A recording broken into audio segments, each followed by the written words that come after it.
Abrar news channel को subscribe करें और बेल आइकन भी जरूर दबाएं, जिससे दिल्ली से जुड़ी तमाम खबरों की नोटिफिकेशन सबसे पहले आप तक पहुंचे।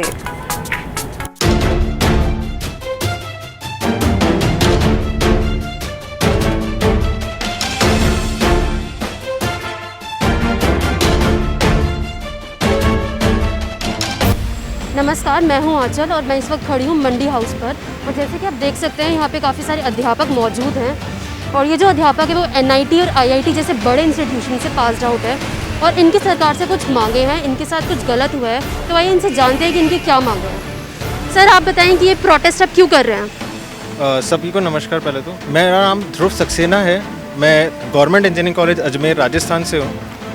हम यहाँ प्रोटेस्ट नहीं कर रहे हैं, हम यहाँ रिक्वेस्ट कर रहे हैं honourable education minister Dharmendra Pradhan ji से, honourable prime minister Narendra Modi ji से। हमारी रिक्वेस्ट सिंपल सी है कि हमें 2017 में जब नियुक्ति कराई गई थी, पिछले गत 3.5 वर्षों से हमने अपना पूरी जी जान से बच्चों की क्वालिटी इंप्रूवमेंट में, आप देख सकते हैं MOU के बार बार हम नाम लेते हैं, MOU पर अमल करो। एक मेमोरेंडम बनाया गया था जो कि सेंट्रल गवर्नमेंट और स्टेट गवर्नमेंट के बीच में साइन हुआ था, जिसमें उन्होंने बोला था कि जब ये क्वालिटी इंप्रूवमेंट अगर इनका अच्छा लगता है कि ये करते हैं तो इनको आगे कार्यरत रेगुलराइज किया जाएगा। बट ऐसा हो नहीं रहा है। हम अभी 1 महीने पहले भी आए, श्री धर्मेंद्र प्रधान जी से मिले, तब उन्होंने बोला कि आप स्टेट से जाके रिक्वेस्ट करिए। हमने स्टेट में गए वापस, राजस्थान सरकार हो या MP गवर्नमेंट हो, 12 विभिन्न राज्यों में हम कार्यरत हैं। तो हम 1200 जनों ने अपने प्रयास किए अपने अपने राज्य में, बट वहाँ पे कोई भी सॉल्यूशन नहीं, कोई आश्वासन नहीं, कोई भी भरोसा नहीं दिलाया जा रहा। सब नेगेटिव है कि आपका किस चीज़ का आश्वासन चाहिए कि आपके जॉब परमानेंट हो? आश्वासन ये है कि जो MOU आप लोगों ने साइन किया, स्टेट गवर्नमेंट ने साइन किया, उस पर अमल करें। MOU में साफ साफ लिखा हुआ है पेज नंबर 17, पेज नंबर 85 पे कि जब ये टेक्यू फैकल्टीज़ इनका एक कॉन्ट्रैक्ट पीरियड खत्म होगा, इसके बाद में इनको रेगुलराइज किया जाएगा। वो रेगुलराइज नहीं कर रहे हैं? वो अभी नहीं कर रहे हैं, ऐसा कोई प्लान दिख नहीं रहा है। आज की डेट में हम यहाँ पे दिल्ली इसलिए आना पड़ा है, हम रिक्वेस्ट कर रहे हैं यूनियन गवर्नमेंट से, धर्मेंद्र प्रधान जी से, श्रीमान मोदी जी से, बट हमें कोई सॉल्यूशन नहीं मिल पा रहा। तो आप ये कितने टाइम से कर रहे हैं ये प्रोटेस्ट? हम ये प्रोटेस्ट पिछले 15 दिन से हो गए हमें यहाँ आए हुए। तो ये सिर्फ राजस्थान के हैं या अलग अलग राज्य हैं? 12 राज्यों से हैं, राजस्थान, उत्तर प्रदेश से लेके असम तक से हैं, उड़ीसा, हर जगह से, जम्मू कश्मीर से भी हैं। हमारे साथ ही अंडमान निकोबार में भी अपनी सेवाएं प्रदान कर रहे हैं पिछले 3-3.5 सालों से। आपको मैं बताना चाहूँगा, नीति आयोग की रिपोर्ट आई है, वर्ल्ड बैंक की रिपोर्ट आई है, जिसमें सब में हमारी प्रशंसा की गई है, बट उसका हमें कोई फल नहीं दिख रहा। फलस्वरूप हमें यहाँ पे आज रोड पे बैठना पड़ रहा है अनफॉर्चुनेटली। आपके साथ मैं ये भी शेयर करना चाहता हूँ, हम सब ने एक बहुत ही इंपॉर्टेंट एग्ज़ाम होता है एक BTech स्टूडेंट के लिए। गवर्नमेंट का प्लान है कि BTech के बाद एग्जिट एग्ज़ाम में गेट बनाया जाए, गेट एग्ज़ाम, जिसके बिना कोई इंजीनियरिंग की डिग्री ना दी जाए। हम सभी 1200 फैकल्टीज़ ने फ्री ऑफ कॉस्ट यूट्यूब पे टेक्यू फैकल्टीज़ गेट चैनल बनाया, जिसमें अभी 20,000 से ज़्यादा स्टूडेंट जुड़े हुए हैं, जहां हम एक भी फीस नहीं लेते, उनको गेट की पूरी शिक्षा देते हैं, सभी 5 ब्रांचों की, उनको मेंटरशिप प्रोवाइड कर रहे हैं, सब 1-to-1 कॉन्टैक्ट रखते हैं। फिर भी इतने प्रयासों के बाद भी, हम इतनी सफलताएँ दिखाने के बाद भी हमारे साथ ऐसा अन्याय हो रहा है। इसके लिए हम आज यहाँ पर खड़े हैं, रिक्वेस्ट कर रहे हैं कि हमारी मांगें सुनी जाएँ, जो MOU आप लोगों ने साइन करे हैं उस पर अमल किया जाए। तो आप ये जो प्रोटेस्ट कर रहे हैं पूरा ये शांतिपूर्वक है, जो मांग कर रहे हैं, तो आपने परमिशन ली है इसके लिए? मैम, परमिशन के लिए पूरा प्रयास कर रहे हैं, परमिशन हमें मिली भी थी अभी, लेकिन हमें पता चला है कि 30 तारीख को नई पॉलिसी आएगी, यानी कि आज। तो आज नई पॉलिसी आती है, तो हम प्रयास कर रहे हैं कि जंतर मंतर के लिए भी परमिशन मिले तो हम वहाँ बैठें। तो ये जो प्रोटेस्ट चल रहा है, ये जो मांगे की जो कर रहे हैं आप, तो ये कितने टाइम से हो रहा है? आपने बताया 15 दिन से, तो इसका कुछ जवाब आया अब तक? मैम, अभी तक के लिए कोई जवाब नहीं आया है। हमारे से कोई मुलाकात करने में इच्छुक नहीं लग रहा है हमें, कोई भी मंत्रीगण, कोई भी विशिष्ट। हम पिछले महीने आए थे, तब श्री धर्मेंद्र प्रधान जी खुद हमसे मिले थे, हमारी बातें सुनी थी, हमारे एक रिप्रेजेंटेटिव ग्रुप गया था, तब उन्होंने बोला था कि आप स्टेट में एक बार जाके रिक्वेस्ट की, क्योंकि अब स्टेट को आपको रेगुलराइज करना है। तो पर स्टेट से हमने पिछले 1 महीने में बहुत प्रयास किए। तो यूनियन बोल रहे हैं कि जो स्टेट है वो करेंगे रेगुलराइज, लेकिन स्टेट बोल रहे हैं यूनियन। बिल्कुल, हम बहुत से विभिन्न MLA MP से मिले, उन सब के कम से कम आपको बताऊंगा मैं 50 से ज़्यादा डिज़ायर लेटर्स हैं, जो हमारी प्रशंसा करते हुए माननीय शिक्षा मंत्री को है, विभिन्न राज्यों के, पर फिर भी आज हमें कोई सॉल्यूशन नहीं मिल पा रहा है, इसलिए हमें दिल्ली में आना पड़ रहा है। जैसे कि आप देख सकते हैं, ये लोग जो कर रहे हैं अपनी मांगों का प्रदर्शन, ये पूरा कोरोना को ध्यान में रखते हुए कर रहे हैं, सोशल डिस्टेंसिंग का ये पूरा पालन कर रहे हैं, सबने मास्क लगा रखा है और किसी भी तरह का उल्लंघन नहीं हो रहा है यहाँ पर। तो आइए और लोगों से जानते हैं कि वो कहाँ से हैं। सर, आप कहाँ से हैं? मैं IIT झांसी। तो आपकी भी यही मांग होगी? हमारी भी यही मांग है कि हमारा 30 सितंबर के बाद कोई भी सस्टेनेबिलिटी प्लान अभी तक स्टेट गवर्नमेंट या फिर सेंट्रल गवर्नमेंट ने नहीं बनाया है, उस पर अमल किया जाए। हम तो 30 सितंबर के बाद हम लोग का भविष्य जो है, जो 1200 फैकल्टी अभी कार्यरत हैं विभिन्न राज्यों में, इनके भविष्य के लिए हम लोग यहाँ पे खड़े हुए हैं कि उसके बाद हम लोगों को क्या होगा, स्टेट गवर्नमेंट हमें सस्टेनेबिलिटी प्लान देगी, हमें रिटेन करेगी या नहीं, अनिश्चित है। सर, आप कहाँ से हैं?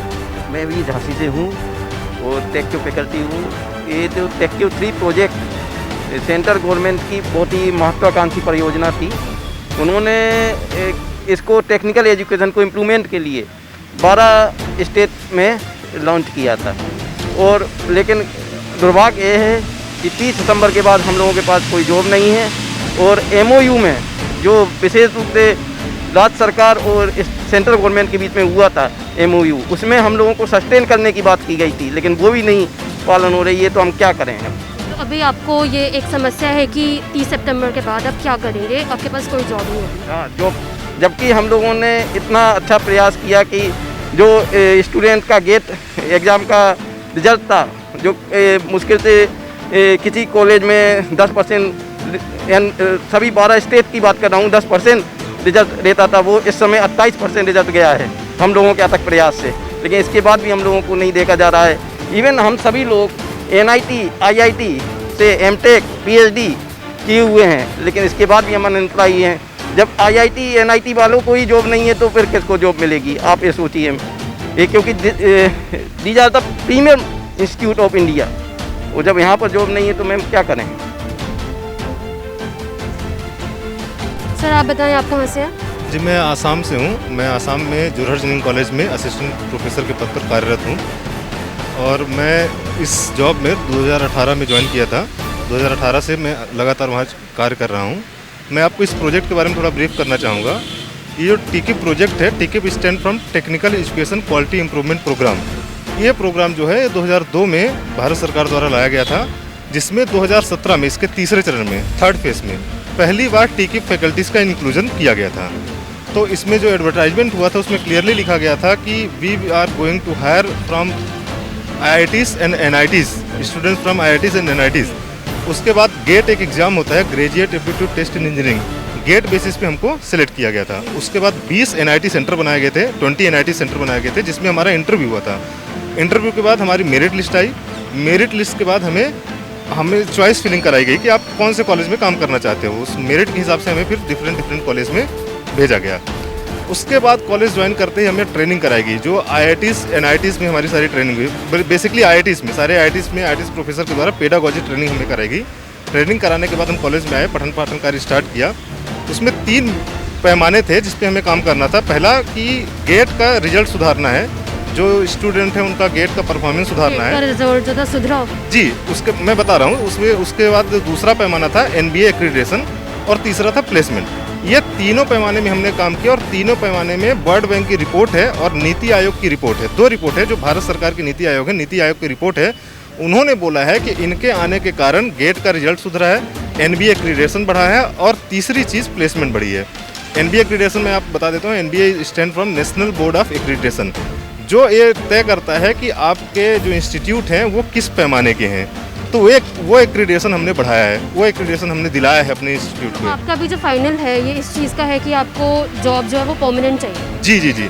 अभी उसके बाद मैं बताता हूँ, स्टेट गवर्नमेंट का एक MOU हुआ था सेंट्रल गवर्नमेंट से कि पोस्ट प्रोजेक्ट जो प्रोजेक्ट खत्म हो जाएगा उसके बाद well performing high qualified faculties will be absorbed in state government. तो कायदे से 3 साल कंप्लीट होने के बाद स्टेट गवर्नमेंट को हमें एब्जॉर्ब करना था, लेकिन क्योंकि स्टेट गवर्नमेंट एब्जॉर्ब करने में असमर्थ है, वो बोलते हैं कि क्योंकि आपका रिक्रूटमेंट सेंट्रल गवर्नमेंट ने किया था, आप हमारे स्टेट के रिक्रूटमेंट सिस्टम से हमारे यहाँ नहीं आए हैं, इसलिए हम आपको एब्जॉर्ब नहीं कर सकते हैं। ज़्यादा से ज़्यादा हम आपको गेस्ट फैकल्टी बना दे सकते हैं, वो भी पर आवर्स बेसिस पे। That is a humiliation for us. जी मैम, आप बताएं आपकी क्या मांग है? हम लोग टेक्निकल एजुकेशन क्वालिटी इम्प्रूवमेंट के तहत असिस्टेंट प्रोफेसर्स हैं। हम लोग 1230 फैकल्टीज़ हैं जो कि 12 विभिन्न राज्यों में कार्यरत हैं। हमें 2017 में केंद्र सरकार की मिनिस्ट्री ऑफ एजुकेशन ने हमें नियुक्त किया था। हमें गेट स्कोर कार्ड के बेसिस में और एक मैंडेटरी डिग्री होनी चाहिए थी IIT या NIT की, ठीक है। तो इस बेसिस में हमें रिक्रूट किया गया था। वो एक बहुत ही रिग्रेस प्रोसेस था रिक्रूटमेंट का, जो ये मिनिस्ट्री ऑफ एजुकेशन ने खुद ही कहा है ये बात। और हमें लिया था 3 साल के कॉन्ट्रैक्ट पे। उसके बाद हमारा 6 महीने का 2 बार हमारा टेन्योर एक्सटेंशन भी हुआ है। जब हमें कॉन्ट्रैक्ट में लिया गया था, जब हम इस प्रोजेक्ट इम्प्लीमेंटेशन प्लान को रीड आउट करते हैं, उस डॉक्यूमेंट में ये लिखा गया है कि जो वेल परफॉर्मिंग फैकल्टीज़ हैं उन्हें पोस्ट द प्रोजेक्ट रिटेन किया जाएगा।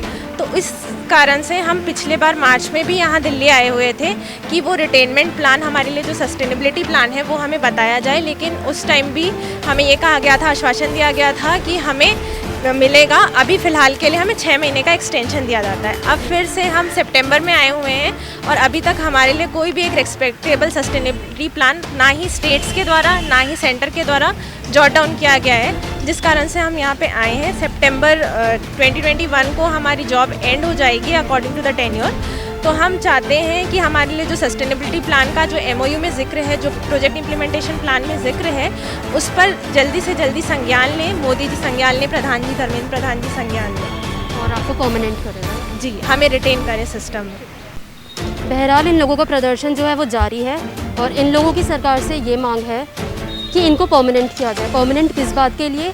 ये लोग काफ़ी टाइम से यहाँ पे अपना पढ़ा रहे हैं, अलग अलग राज्यों के एजुकेशनल इंस्टीट्यूशंस में पढ़ा रहे हैं और इनका एक प्रोजेक्ट था जो साइन हुआ था, उस पर इनको पढ़ाना था और इनको जो पढ़ाई थी उस पर इन्होंने पढ़ाया। तो इनको रिव्यूज़ भी काफ़ी अच्छे मिले नीति आयोग की तरफ से और काफ़ी जगहों से इनको अच्छे रिव्यूज़ मिले। लेकिन फिर भी सरकार इन्हें अभी परमानेंट नहीं कर रही है।